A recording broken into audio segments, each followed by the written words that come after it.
naka-duty ako today.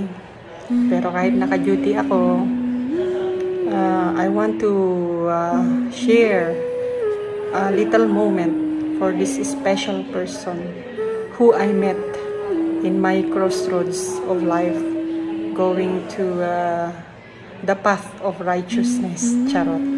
Ayan. Happy birthday, Ma'am Isa. I wish you good luck always, long life, para mabot ka pa ng 100, at saka peace at serenity.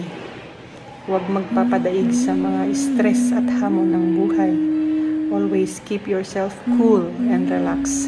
Deal with life's problem as easy as you possibly can. Huwag kang masyadong nagpapaniwala sa mga bagay-bagay na alam mong pwedeng makasira sa iyong pagkatao. Kilalang kilala na natin ang isa't isa, at nabasa ko na ang iyong kartada.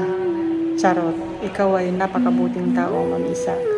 Alam ko po yun. I felt it in my heart, from the bottom of my soul. Naramdaman ko ang iyong genuine na kabutihan sa puso.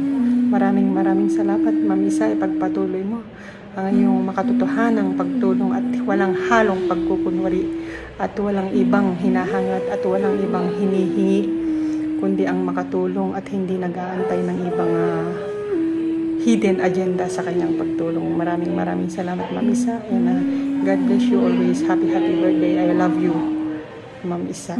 Hello, Madam Eloisa. A blessed happy Lord's Day.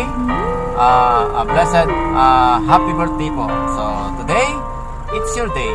So God is good, amen.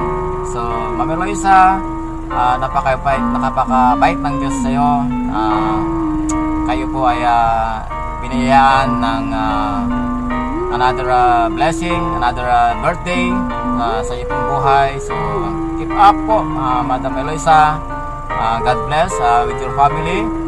And to all our fellow kabalikat, kami po ay sumasaludo po sa iyo sa inyo pong magandang puso para sa ating pong mga kabayan, especially po sa mga bata. So kahapon, nagpa-advance party ka po sa mga bata sa Zone 5 Padaya. So what a great blessing po mula po sa inyo at sa Panginoon. So God bless, Ma'am Eloisa. Once again, happy birthday po. So God is good. So God bless once again and your family. At ipagpatuloy nyo lang po, ma'am, ang inyong pong adikahin na kayo po ay channel sa blessing sa mga ating pong mga kabayan. So thanks God, amen, Ma'am Eloisa. Happy birthday. More power, more birthdays to come. Thank you and God bless.